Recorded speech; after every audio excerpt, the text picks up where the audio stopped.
Hey friends, it's Kate from Venison for dinner. Spring is coming. We're still covered in snow, but it's melting and spring is just around the corner. Marius is making fish tacos tonight. I'm having some strawberry mead to just enjoy a little bit of the delicious mead Marius makes. Mead master Marius. We have all sorts of different ferments, fresh ground wheat, sourdough tortillas. I used a hard white wheat. And then we have the fish batter, which we start with onions, of course. It was delicious. And then just so good. So good. He's really good at making fried fish. I have a bunch more onions, but I don't think we're going to end up using them all. I'll just put them in the fridge, and I have pre-prepped onions for another night. So today I'm baking a treat. Auntie Jill's almond ring. This recipe is on venisonfordinner.com. But I love how mesmerizing it is, the grain going into the grain mill. Waiting for Mac outside the dentist the other day. I guess this isn't really what we ate, but hey, your teeth have to do with what you eat. And Amos came with us because he had his first dentist visit. They call it a happy visit. And they gave him all sorts of little prizes to keep him busy while Mac was in there. And one of them was bubbles. And we really enjoyed playing with the bubbles in the sunshine.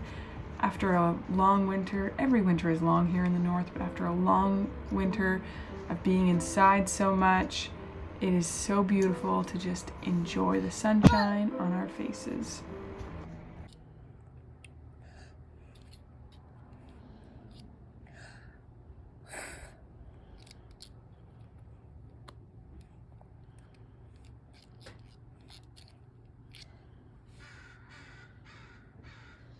How does it taste? Spicy.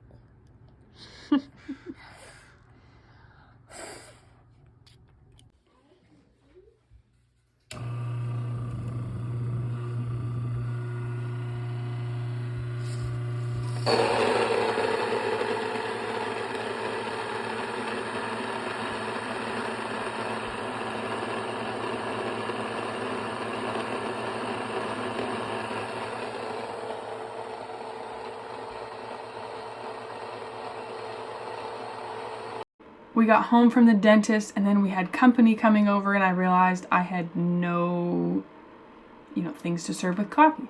So these are saucepan kisses. Some people call them no bakes or preacher cookies.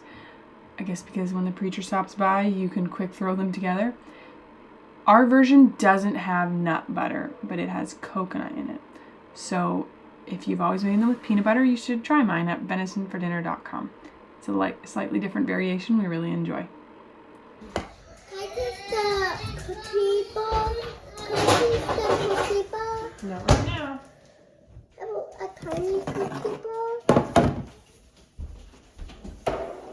Not right now, I said. You say no and no and no. They're not ready. They're for when Miss Donna comes. You're giving them to her? No, she's coming for coffee. Oh, Geoffrey's coming? No. Okay. So is this one... Rowan, can you leave it up here for Cleon Brodus?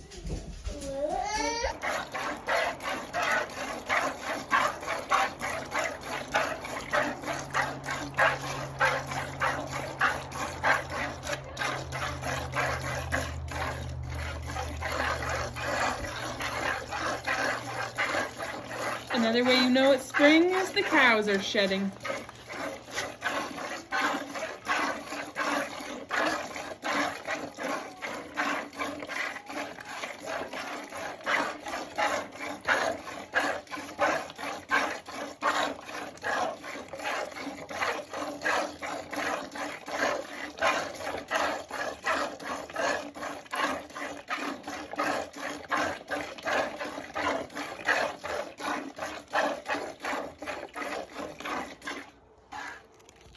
After that busy dentist day, we had a dinner of big Dutch babies, pork sausages and moose sausages, as well as canned peaches. So delicious and hit the spot on a busy day. Mom, It's hot, Amos. And we have Dutch babies. We have Dutch babies now. And don't tell, we're not in the baby. And there's the baby goat. This pan is hot. And we got goats.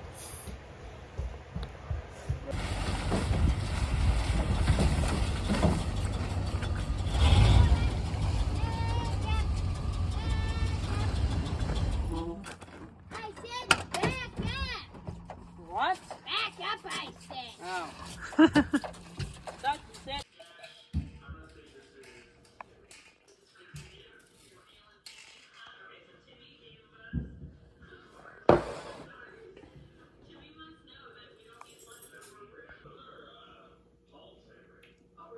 Oh, way more mellow.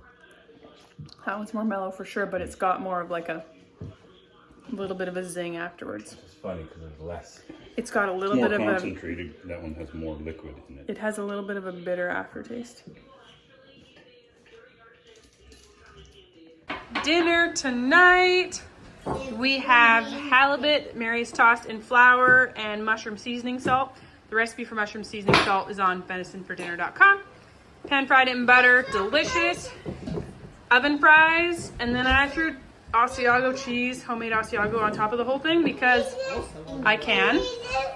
Do you have a video for making Asiago cheese?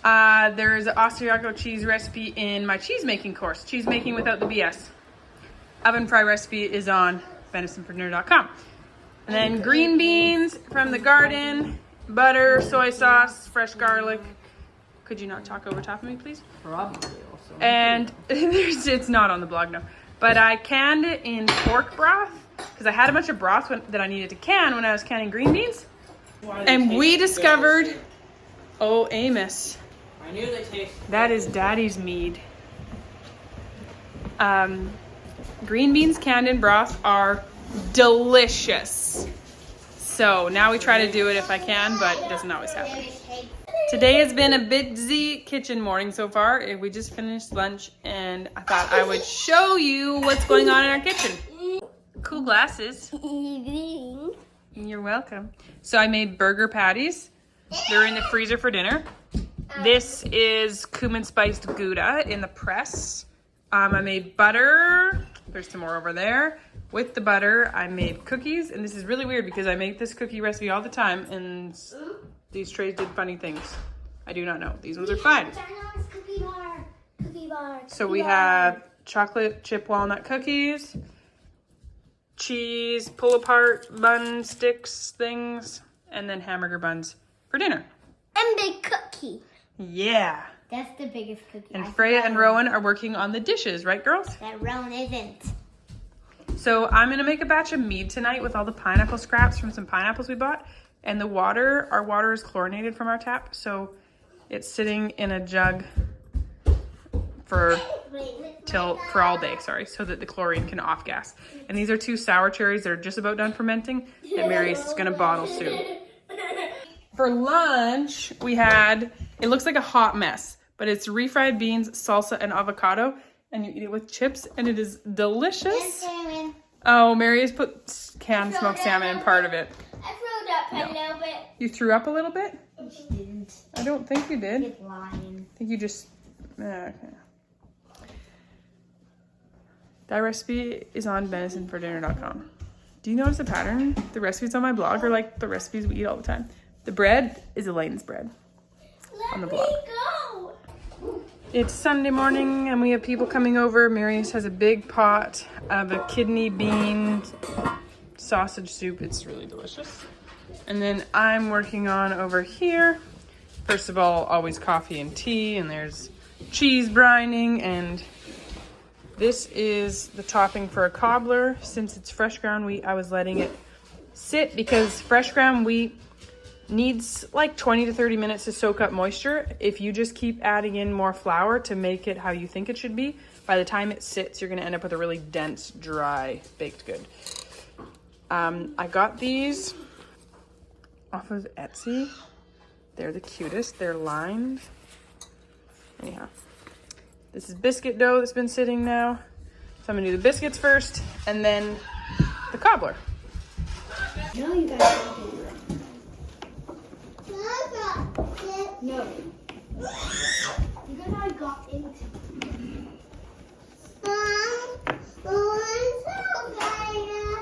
Yeah. Now, look at Animus. Look where your bunny is now.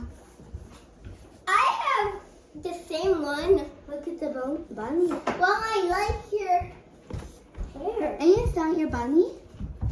It's a girl. Can I play with it for a bit? Thank you. Oh, I love my first time. Oh, my friend. I'm making biscuits. This is the old one? Do you like biscuits? No. You didn't tell my chocolate chip. No. Mommy.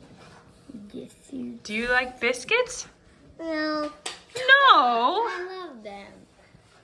Ooh, imagine biscuits of chocolate chips in them. I don't think that would be delicious. Maybe if you made scones with chocolate chips. Oh, yeah, I love scones with chocolate chips. I love scones with with white chocolate chips and cranberries. And Amos scones with my black chocolate chips. Yeah. Yes, you did. You're going to do Most Sundays we feed some extra people for lunch. We love to feed people and we love to open our home for hospitality. So the cobbler I'm making, I have strawberry rhubarb pie filling I made from frozen fruit, and I should have adjusted liquid levels and I didn't. So it turned out soupier than I want, which for pie does not work. For cobbler works great. So I'm making strawberry rhubarb cobbler. So there will be the bean soup and biscuits with jam and cheese and butter. And then for dessert, the strawberry rhubarb cobbler. And we should probably make whipped cream. Should we make whipped cream? I don't know if Uncle Daniel's coming. But we should make whipped cream. Do you want to do that, Mac? No? I lost him.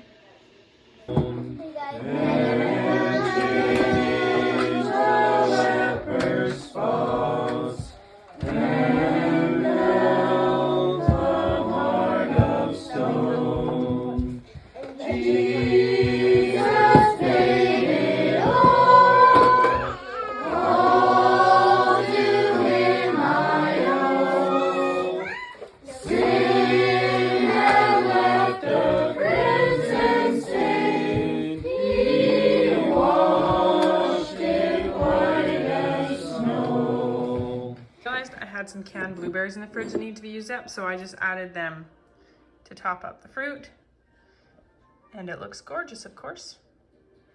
I needed some quick protein, so I shook up yogurt with maple syrup, and drinking that is just such an easy way for me to get some great nutrients and fill my belly. On our counter right now we have 2 pots of tea. Almost always there's tea going on, and then water. And I wanted to show you something. I've been doing red mint real salt with a bit of maple sugar for electrolytes in my Berkey water, and I noticed a big difference. This is that cheese I was making the other day, a cumin Gouda. It didn't press so great, but you know what? It's going to taste great anyway, so it doesn't matter. I'm thinking this sourdough discard is going to become crackers. What do you think? And on the counter there is always eggs right now, which is a huge blessing in a time when eggs are super expensive in the store or hard to find. We are overrun with eggs. There's always eggs. So that plays into tonight's dinner plan. This egg thing is fun. The bottom eggs are the oldest ones, and the buckets are the ones that need to be washed. So we have some broth that was cooling down, and it's ready to be strained. I'll probably just throw that in the fridge and use it throughout the week. If I had a whole bunch, I would can it. And then this is rice cooked in broth, and that is for dinner as fried rice with those eggs. Our bees died. Womp womp. And they died before they really used much of their honey. So we sorted through, Marius' brother and I went through all 3 of our hives, and we gently used an air compressor to like clean off dead bees off of frames and then sorted out frames that were quite full and clean enough to be extracted. Someone's upstairs with Amos right now. He's just not too happy. I think there was one box that had mouse poop. We're not extracting any of that honey. But those were actually mostly empty frames. Any of the frames that are partially full, so we saved some to then put in when we get our new nukes, which is like a box of bees this spring. We'll give them some of the frames of honey from last year. It'd be a nice little jump start for them. But they can only make use of so much of it because bees actually, honey is bees' survival food. Bees actually want nectar. They want the pollen, they want the plants, they want to go to the nectar from the plants. I don't know how to explain this all. Anyhow, so they're really only going to use so much honey. So we have 21 frames that we're going to extract this week at some point, but they need to warm up because it's super cold outside and honey doesn't flow well when it's warm. So we have to make our house crankin' warm. And I'm probably also going to wrap them in an electric blanket. Some little fingers have been into this honey. That's pretty cute though. I mean, they're enjoying it. How can you blame them for that? These are frames that we are going to extract this week. They're sitting on a tray on top of the vent to the heat furnace to warm up.